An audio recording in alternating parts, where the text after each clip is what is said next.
जय हिंद दोस्तों, प्रकाश आईएएस में आप सभी का स्वागत है। पत्र आलेखन की जो हम सीरीज कर रहे थे उसमें आज हम देखेंगे कार्यालय आदेश के बारे में।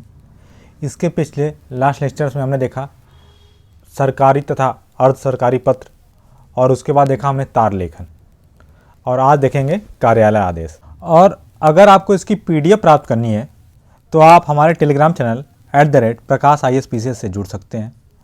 और आगे बढ़ने से पहले मैं अपने जो भी नए साथी आए हैं उनसे गुजारिश करना चाहूँगा कि आप चैनल को अवश्य सब्सक्राइब कर दें और अपने दोस्तों के साथ भी शेयर कर दें। तो चलिए स्टार्ट करते हैं हम अपना पहला क्वेश्चन, जो कार्यालय आदेश किसे कहते हैं। ये क्वेश्चन पूछा गया था यूपी PCS का जो मेंस एग्जाम हुआ था 2020 वाला, उसमें शिक्षा विभाग उत्तर प्रदेश की ओर से जारी विशेष छात्रवृत्ति योजना संबंधित कार्यालय आदेश का प्रारूप तैयार करना था। तो सबसे पहले देख लेते हैं हम परिभाषा। तो जो हमारा कार्यालय आदेश होता है, शासकीय पत्र व्यवहार का वह प्रारूप होता है जिसके माध्यम से किसी कार्यालय अथवा सरकारी संस्थान अथवा व्यापारिक संस्थान में एक वरिष्ठ अधिकारी अपने अधीनस्थ प्राधिकारियों कर्मचारियों को विभिन्न सेवा संबंधी मामलों जैसे अवकाश स्वीकृत करना, अनुशासनात्मक मामलों या किसी प्रकार की अपील अथवा प्रत्यावेदन पर लिए गए किसी निर्णय को प्रशासकीय दृष्टिकोण से अनिवार्य अनुपालनार्थ जारी करता है। तो ये हो गया आपका कार्यालय आदेश की परिभाषा। अब उसका एक उदाहरण है जो क्वेश्चन पूछा था कि नहीं उत्तर प्रदेश की ओर से जारी करना था। इसका आगे हम प्रारूप देखते हैं, उसके बाद हम इसको समझेंगे। नेक्स्ट वही सेम है कि नहीं कार्यालय आदेश किसे कहते हैं। तो कार्यालय आदेश क्या होता है, शासकीय पत्राचार का वह प्रारूप होता है जिसके माध्यम से कोई विभाग या कार्यालय अपने यहाँ कार्यरत अधिकारियों एवं कर्मचारियों के लिए समय समय पर जारी की गई आदेशों की सूचना को विषय बनाकर जारी करता है। इसमें नियुक्ति, स्थानांतरण, कार्य आवंटन, नियम, निलंबन, अनुशासनात्मक कार्रवाई एवं कार्य समय सारणी को विषय बनाया जाता है। तो या तो आप वो परिभाषा लिख सकते हैं या यह परिभाषा लिख सकते हैं। इसके बाद सेम वही है, इसमें हम प्रारूप देखते हैं।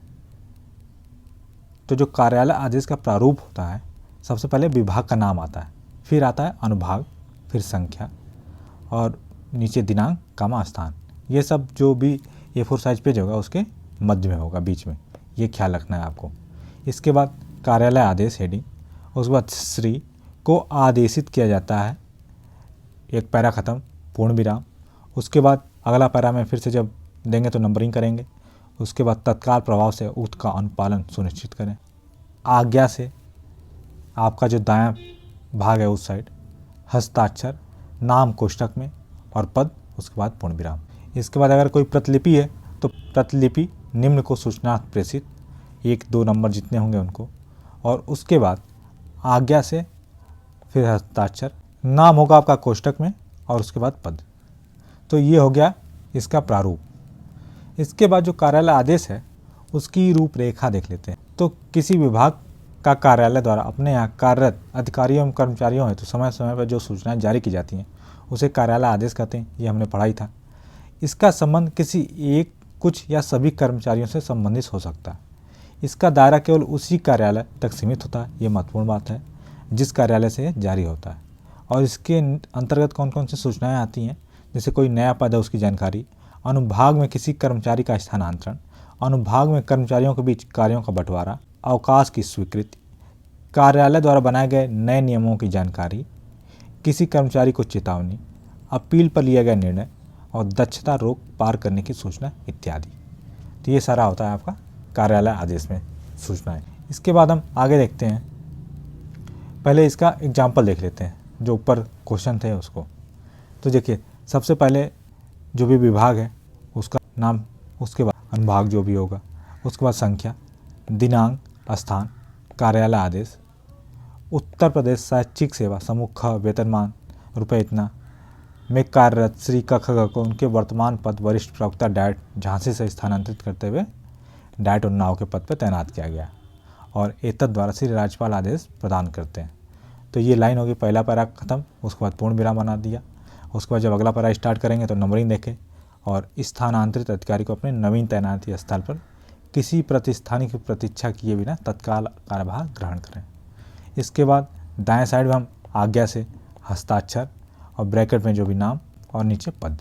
उसके बाद अगर प्रतिलिपि है तो प्रतिलिपि की जिसको उसको भेज रहे हैं, जैसे यहाँ महालेखाकार को भेजा गया, शिक्षा निदेशक को, संबंधित जिलाधिकारी को, इनको।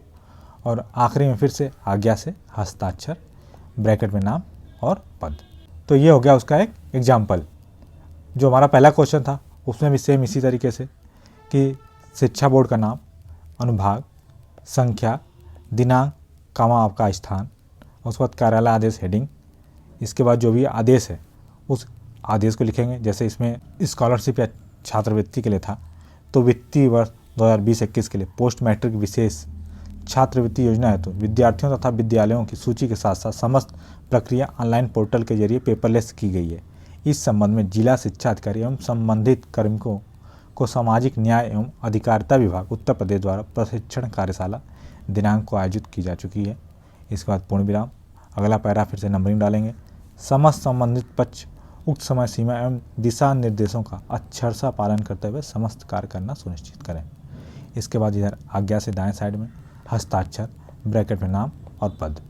इसके बाद जो प्रतिलिपि किसको इसको भेजी जा रही है तो प्रतिलिपि निम्न को सूचनार्थ एवं आवश्यक कार्रवाई हेतु प्रेषित, निदेशक, उप सचिव और समस्त जिलाधिकारी उत्तर प्रदेश। इधर आखिरी में उसके बाद फिर से दाएं साइड में आज्ञा से हस्ताक्षर, जो इसका नाम होगा ब्रैकेट में नाम और पद का नाम निदेशक। तो ये दो हमने एग्जाम्पल भी देख लिए कार्यालय आदेश के। इसके बाद आगे देख लेते हैं, प्रारूप भी हमने समझ लिया, उसकी रूपरेखा में समझ लिया उसमें क्या क्या चीज़ें आती हैं। इसके बाद अच्छा एक चीज़ और देखते हैं कि अगर आपसे डायरेक्ट पूछे कि कोई आवेदन पत्र है उसको आपको प्रस्तुत करना है, तब आपको क्या, तो सिंपल सा आवेदन पत्र कैसे लिखते हैं, सेवा में जिसको हम संबोधित करते हुए लिख रहे हैं उनको, जैसे यहाँ महाविद्यालय के हिंदी विभाग में प्रवक्ता पद के लिए आवेदन दे रहे हैं तो प्रधानाचार्य महोदय, जो कॉलेज का नाम, स्थान, उसके बाद विषय, इसके बाद महोदय, कामा लगा देंगे। फिर से निवेदन है, प्रार्थी ने इस माध्यम से पता चला कि विद्यालय के हिंदी विभाग में प्रवक्ता पद का स्थान रिक्त है, विज्ञापन में दी गई समस्त वांछित योग्यताएं मैं पूरी करता हूं। इसके बाद पूर्ण विराम। अच्छा, इसमें जब आवेदन पत्र लिखते हैं तब हम नंबरिंग नहीं देते हैं, जैसे अब तक एक पैरा पूरा होता था तो हम नंबरिंग दे देते थे, इसमें हम नंबरिंग नहीं देते हैं, तो यहाँ नंबरिंग की ज़रूरत नहीं है, लिख देंगे अतः आपसे निवेदन है कि मेरे आवेदन पत्र पर यथोचित विचार करने की कृपा करें। आखिरी में प्रार्थी, नाम और अपना पता। तो ये तो हो गया आपका जो आवेदन पत्र हो गया उसका फॉर्मेट। कभी कभी पूछ जाता है, जैसे पूछा गया था यूपी पीसीएस के जो मेंस एग्जाम हुआ था 2006 वाला, उसमें। इसके बाद आगे देखते हैं जो कार्यालय आदेश था उसकी विशेषताओं के बारे में, इसका प्रयोजन क्या है ये भी देख लेते हैं। आंतरिक प्रशासन संबंधी मामलों में कार्यालय आदेश जारी किए जाते हैं, जैसे नए पदों की मंजूरी, वित्तीय स्वीकृति, अनुभाग में किसी कर्मचारी का स्थानांतरण, अधिकारियों और अनुभागों के बीच कार्य का बंटवारा, अवकाश की स्वीकृति, अनुपालन संबंधी मामलों का निपटारा, किसी कर्मचारी को चेतावनी, अपील पर लिया गया निर्णय, चरित्र पंजिका में नकारात्मक टिप्पणी, दक्षता रोक पार करने की सूचना इत्यादि, ये सब सारी चीज़ें हम कार्यालय आदेश में देते हैं।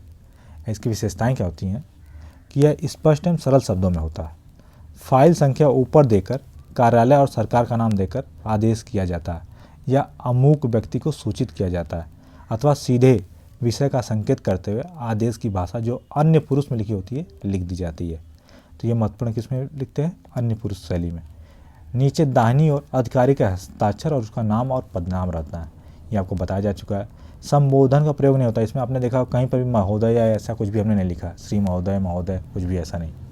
सबसे नीचे बाएं पार्श्व पर उन लोगों के नाम लिखे जाते हैं जिसके लिए आदेश जारी किया जा रहा है, जिसको यह प्रतिलिपि भेजी जाती है।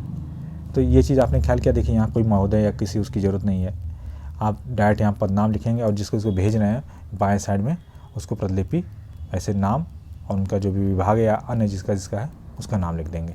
तो सिंपल सा ये फॉर्मेट था। इसमें आपको कोई भवदीय, भवनिष्ठ ये सब लिखने की ज़रूरत नहीं होती, जैसा कि हमने सरकारी पत्र में देखा था कि वहाँ आपको भवदीय लिखना पड़ता था आखिरी में, या अर्ध सरकारी में भवनिष्ठ लिखना पड़ता था। ये सारी चीज़ें, इसमें कोई फॉर्मेलिटी नहीं, डायरेक्ट आपको आज्ञा से लिखते हुए हम लिख देंगे। तो ये था हमारा कार्यालय आदेश। आखिरी में देख लेते हैं कार्यालय आदेश और जो अधिसूचना होती है उसमें अंतर क्या होता है। तो कार्यालय आदेश और अधिसूचना में उनकी प्रकृति एवं प्रयोजन की दृष्टि से अंतर पाया जाता है। जैसे कार्यालय आदेश का जो उद्गम होता है कार्यालय के उच्च प्राधिकारी स्तर पर होता है, जबकि अधिसूचना का उद्गम शासन प्रशासन के सर्वोच्च प्राधिकारी के स्तर से होता है। ठीक, कार्यालय आदेश अनिवार्य अनुपालनार्थ जारी किया जाता है, जबकि जो अधिसूचना होती है केवल सूचना के पर्पज से जारी की जाती है, सूचनार्थ जारी की जाती है।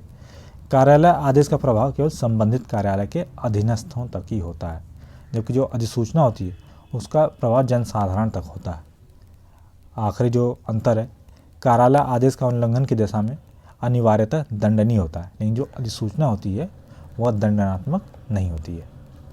तो ये मुख्य डिफरेंस हो गया आपके कार्यालय आदेश और अधिसूचना के बीच। अधिसूचना का एक उदाहरण है, आगे हम अधिसूचना पढ़ेंगे तो उसमें हम उसका फॉर्मेट भी देख लेंगे और उसका उदाहरण भी देखेंगे। अभी के लिए आप देखना चाहें तो ये आपका एक अधिसूचना का उदाहरण है। तो चलिए इसको यहीं समाप्त करते हैं। और अगर आपको इसकी PDF प्राप्त करनी हो तो आपको बताया गया था स्टार्टिंग में से कि आप टेलीग्राम चैनल पे हमारे उपलब्ध रहेगी। और अगर आपको हमारे वीडियो पसंद आ रहे हैं तो वीडियो को लाइक करें, चैनल को अवश्य सब्सक्राइब करें और दोस्तों के साथ शेयर करें। धन्यवाद।